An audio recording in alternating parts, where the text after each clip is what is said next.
Imagine passar 40 anos no deserto, enfrentando o calor escaldante, a falta de água e comida, e uma jornada que parece não ter fim. Foi assim que Moisés e o povo de Israel viveram após a saída do Egito, em uma travessia cheia de mistérios e provações. Neste vídeo, exploraremos um capítulo pouco comentado da vida de Moisés e do povo de Israel. Os 40 anos no deserto. Por isso, se você é novo por aqui, peço que se inscreva no canal e fique conosco até o final dessa história.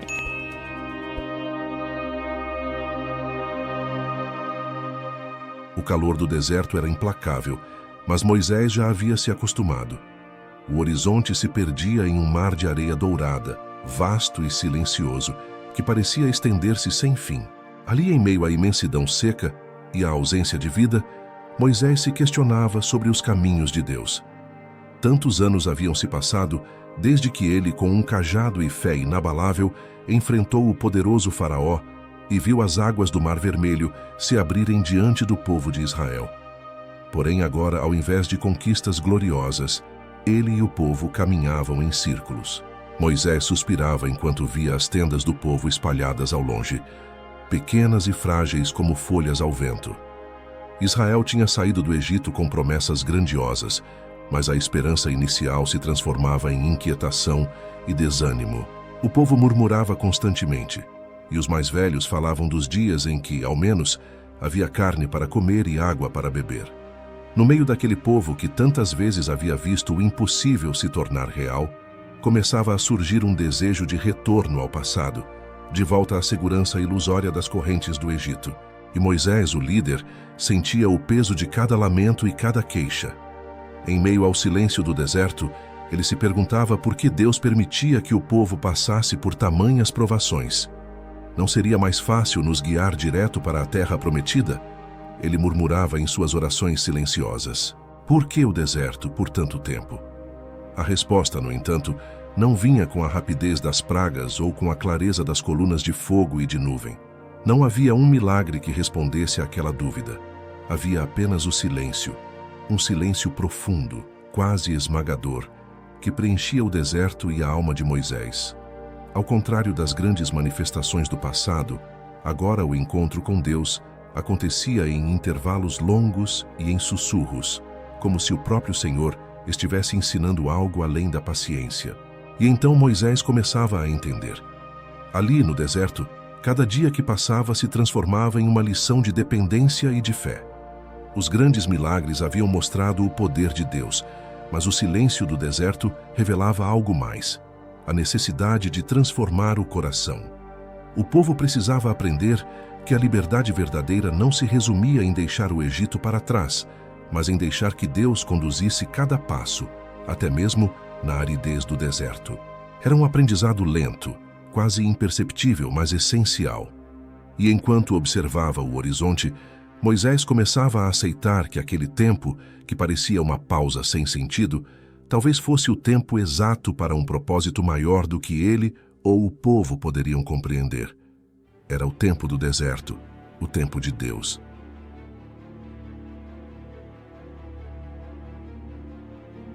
Nos primeiros meses após a travessia do Mar Vermelho, o povo caminhava confiante, impulsionado pela memória dos milagres recentes. As canções de libertação ainda ecoavam, e as crianças corriam entre as tendas, imitando os gestos de Moisés, enquanto narravam, com olhos brilhantes, o grande dia em que o mar se abriu. Havia uma certeza quase palpável. Logo chegariam à terra onde mana leite e mel, como Deus havia prometido. Mas o deserto era um lugar implacável e não se dobrava às expectativas humanas. Com o passar dos dias, o calor abrasador do sol e a escassez de água começaram a abater o entusiasmo. As poucas fontes encontradas tinham águas amargas e o povo não conseguia esconder o desapontamento e a irritação. Com o estômago vazio e a garganta seca, as vozes que antes exaltavam a glória do Senhor agora se transformavam em murmúrios. Será que Moisés nos tirou do Egito para morrermos de sede aqui? Questionavam uns aos outros, com os rostos sulcados pelo sol e a exaustão. Lá, ao menos, tínhamos o que comer. Havia panelas cheias de carne e pão em abundância. Aquelas lembranças, por mais distantes que estivessem da realidade dos tempos de escravidão, pareciam ganhar contornos cada vez mais favoráveis nas conversas ao redor das fogueiras. Moisés, ouvindo as queixas, sentia a dor de um líder que carrega nos ombros o peso da insatisfação de milhares. Ele olhava para os céus, buscando forças e respostas. Cada murmuração parecia um espinho no coração. Cada rosto zangado, um lembrete de que a jornada seria mais dura do que ele imaginava. Ele sabia que Deus estava com eles, mas como convencer um povo faminto e cansado a confiar? E além de tudo, ele próprio, em sua humanidade, começava a sentir as mesmas dúvidas que o povo murmurava em voz alta. Então, certo dia, Moisés intercedeu com fervor. Ele clamou a Deus pedindo socorro para o povo, e Deus respondeu de maneira milagrosa. Enviou o maná. Era um pão branco e leve que surgia como orvalho sobre o solo nas manhãs. O povo despertava e via aquele estranho alimento cobrindo o chão. "O que é isso?" perguntavam uns aos outros, pois nunca haviam visto algo assim antes. E Moisés, com um sorriso cansado, lhes respondeu: "Este é o pão que o Senhor vos dá para comer." O milagre do maná acalmou os ânimos, e a confiança foi restaurada, ainda que momentaneamente. Mas o coração do povo continuava dividido. Embora Deus demonstrasse seu cuidado diariamente, surgiam sempre novas reclamações. O sabor do maná, tão sutil e suave no início, logo foi considerado monótono. Os homens e as mulheres lembravam dos temperos do Egito, dos pratos que um dia tiveram, e o coração parecia voltar-se para o passado, enquanto os pés avançavam, a contragosto, pelo deserto. Moisés, vendo a insatisfação crescente, começava a entender que não era apenas uma questão de alimento ou de água. Era uma batalha interna, uma luta entre o passado e o futuro. O povo de Israel, liberto fisicamente, ainda carregava no coração as marcas e as memórias do cativeiro. O Egito não estava mais ao redor deles, mas permanecia vivo em suas mentes e desejos, um fantasma que teimava em acompanhá-los. Enquanto caminhavam, Moisés percebeu que o deserto revelava o que havia de mais profundo e oculto no coração do povo. Cada reclamação, cada dúvida, cada saudade do Egito era uma nova camada de incredulidade que precisava ser tratada e transformada. No entanto, aquela geração que murmurava incessantemente também precisava de misericórdia e paciência. E Moisés se viu no dilema constante entre corrigir e compadecer-se, interceder e exortar, amar e liderar com firmeza. Assim, os primeiros anos foram marcados por uma caminhada de provações e um aprendizado difícil. No deserto, Deus não estava apenas conduzindo o povo para uma terra distante. Ele estava transformando o coração de um povo que ainda não sabia como ser livre.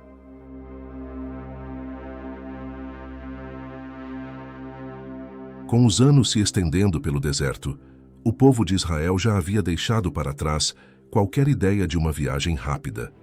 Era evidente que o Senhor não os levava pela rota mais curta, mas por um caminho lento e árduo. E, enquanto o deserto moldava o coração do povo, moldava também o próprio Moisés. Ao longo dessa jornada, Moisés passou a experimentar o peso de liderar um povo rebelde e impaciente. A cada nova queixa, ele sentia a tensão entre sua compaixão e sua exaustão. Porém, sua responsabilidade como intercessor era clara. Ele era o elo entre o povo e Deus, e foi assim que muitas vezes precisou se prostrar diante do Senhor, clamando misericórdia por aqueles que constantemente se voltavam contra ele. Foi nesse contexto que Moisés subiu o Monte Sinai para um encontro singular com Deus. Durante 40 dias e 40 noites, ele esteve em comunhão profunda com o Criador e nas alturas do monte recebeu algo que transformaria seu papel para sempre: as tábuas da lei. O Senhor falava com ele como um amigo fala ao outro, e Moisés, em reverência e temor, ouvia cada palavra que delineava o caminho que o povo deveria seguir.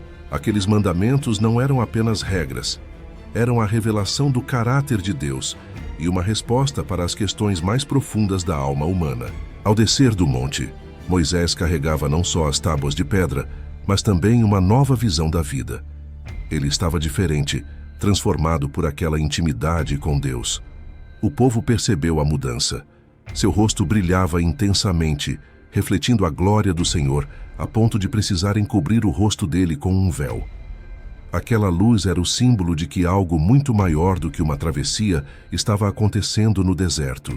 Ali, no meio de um ambiente aparentemente sem vida, Moisés havia recebido a missão de guiar o povo, não só fisicamente, mas espiritualmente, conduzindo-os para a santidade e para uma nova vida.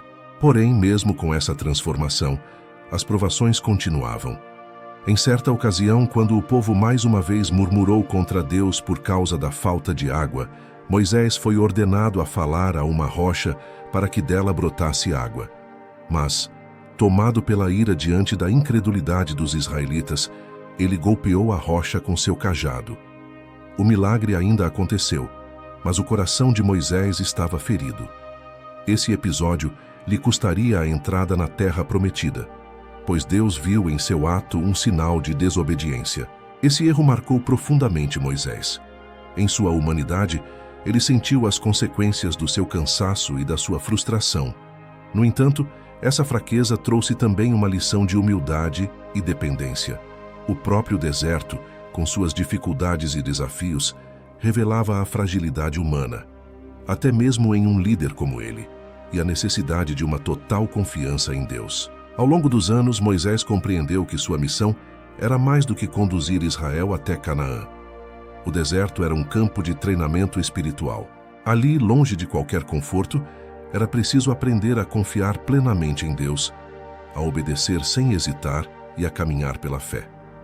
Moisés viu que o povo ainda era imaturo, ainda dependente dos sinais visíveis e das demonstrações de poder, enquanto Deus os chamava para algo mais profundo. Uma relação de confiança e fidelidade, mesmo no silêncio, mesmo na espera. Aquela experiência transformava Moisés cada dia mais em um servo dedicado, moldado por cada desafio e fortalecido em cada oração. Ao olhar para a multidão desgastada, ele percebeu que o deserto não era apenas uma passagem. Era uma oportunidade única para crescer, um lugar onde ele próprio, o líder, aprendia a ser moldado pelas mãos do Deus que conduz seus filhos, dia após dia, rumo à liberdade interior.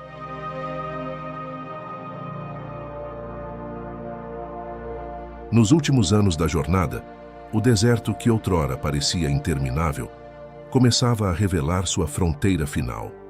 O rumor da terra prometida ganhava força entre o povo, mas ao invés do entusiasmo inicial, agora havia um senso de maturidade, forjado por décadas de provações.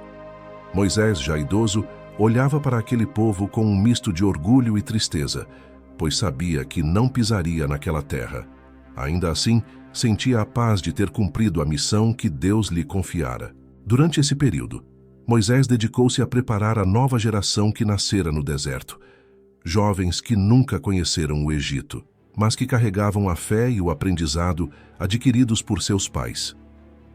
Esta geração não estava mais marcada pela mentalidade de escravidão, mas pela experiência da dependência total de Deus. O povo havia aprendido a se sustentar do maná, a confiar na água que brotava das rochas e a caminhar debaixo da proteção do Senhor. Os jovens, mesmo sem os sinais que os mais velhos viram no Egito, eram forjados na disciplina do deserto e prontos para a próxima fase. Moisés, ciente de que seu tempo estava próximo do fim, começou a instruir Josué, seu sucessor, passando adiante tudo o que aprendera com Deus. Em momentos solenes, ele o chamava em particular, falando-lhe sobre os desafios que viriam e da importância de nunca se desviar do caminho que o Senhor havia estabelecido. Moisés sabia que a terra de Canaã não seria conquistada apenas pela força, mas pela fidelidade ao Deus que os guiara. E Josué escutava, como um filho escuta seu pai, absorvendo cada conselho, cada ensinamento. Ao mesmo tempo, Moisés reunia o povo, lembrando-lhes as histórias e os mandamentos do Senhor. Em um último discurso, ele relembrou as palavras da lei e reafirmou a aliança com Deus, enfatizando a importância da obediência e da lealdade. Em Deuteronômio, Moisés repetia: "Escolhei, pois, a vida para que vivas tu e a tua descendência." Ele sabia que, ao entrarem na nova terra, enfrentariam tentações, pressões e desafios, e queria que cada coração permanecesse firme, ancorado na fé. No alto de um monte, Moisés teve a oportunidade de contemplar à distância a terra prometida. O brilho dos campos, as colinas e os vales que se estendiam à sua frente pareciam vivos, uma visão que parecia quase inacreditável depois de 40 anos no deserto. Ele sabia que seus pés não tocariam aquele solo, mas seu coração estava em paz. Ele havia sido o instrumento para levar Israel até ali, e isso era o suficiente. Assim, nos últimos dias, Moisés orou por seu povo, entregou-se com gratidão ao plano divino e repousou sob o olhar de Deus, sem arrependimentos. Seu legado estava completo. Não eram as vitórias, os sinais ou a conquista da terra prometida que definiriam sua vida, mas a transformação de um povo, agora preparado para viver em liberdade e fidelidade. Moisés, com a sabedoria adquirida ao longo de uma vida inteira, compreendia enfim o propósito de cada dia no deserto.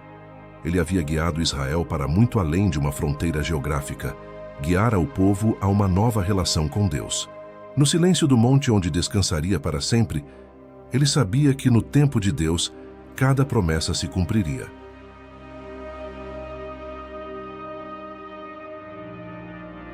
Enquanto o povo avançava rumo à terra prometida, o silêncio do deserto começava a se tornar uma lembrança distante. Mas, ao olharem para trás, os israelitas perceberiam que aqueles 40 anos não foram um simples período de provação. Foram, na verdade, o berço de sua identidade como nação. O deserto, com seus desafios e durezas, os havia ensinado a viver pela fé, a depender diariamente do cuidado invisível de Deus. Cada grão de maná colhido ao amanhecer, cada gota de água vinda das rochas, cada sombra da coluna de nuvem nas horas de calor e cada chama da coluna de fogo nas noites frias, lembrava-os de que o Senhor estava sempre presente. Ali aprenderam que a provisão divina não falhava, mas que ela também exigia deles obediência e confiança. O legado oculto dos anos no deserto era mais profundo do que poderiam imaginar. Na aridez da terra e na espera prolongada, seus corações foram lapidados. Os israelitas compreenderam que a verdadeira liberdade não estava apenas em possuir uma terra própria, mas em ser um povo dependente de Deus, um povo que o serviria em fidelidade e gratidão. E Moisés, que não entrou na terra prometida, deixou um legado ainda mais profundo. Ele os guiou como um pai paciente, transmitindo a eles, nos últimos discursos, as instruções e advertências de Deus. A transformação de Moisés também fazia parte desse legado. De príncipe do Egito a servo de Deus, ele se tornou o exemplo da humildade e da obediência que Israel deveria carregar para sempre. O deserto se tornaria uma lembrança sagrada, um símbolo de perseverança e fé. Ali, Deus havia não apenas libertado Israel do Egito, mas os moldado em uma nação santa, pronta para entrar na promessa. E ao atravessarem o Jordão para uma nova terra, o deserto permaneceria em seus corações como um lembrete eterno. Onde quer que fossem, o Senhor caminharia com eles, pois o deserto lhes ensinara que o Deus de Israel é fiel em toda circunstância. Comente o que você achou desta história e se inscreva no canal para continuar nos assistindo. Um forte abraço e até o próximo vídeo.